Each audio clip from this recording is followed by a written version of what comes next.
Groww IPO is listing tomorrow, and here's the listing day strategy you've been waiting for. We'll cover 3 possible scenarios: the worst case, best case, and the most likely case. But before we get into it, let's check the latest GMP. So the latest GMP for Groww IPO are just 5.5%, which is pretty low. The worst case scenario would be that this IPO lists at a discount of 5 to 6%. In that case, I would like to immediately set a stop loss of 6% max. Because 9 out of 10 times, when an IPO lists at a discount, it tends to fall even further. So just accept the L, take the hit and move on. Now, in the best case scenario, where the listing is at a premium of 10%, my strategy would be to sell 60 to 70% of the holdings as soon as it hits 10% mark. And I would keep the remaining 30 to 40% only above the listing price.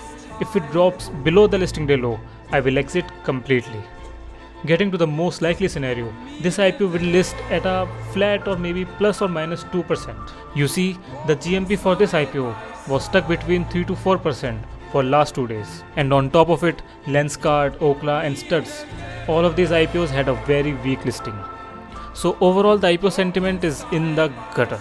My strategy would be, first, if it lists at a discount, then you should not hold this IPO below 5%. And if you can't accept the risk, just book the loss. And if it lists positive, then take some of the profits instantly, then hold it till the IPO price.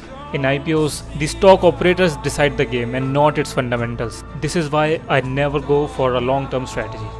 IPOs always run on hype, so keep that in mind.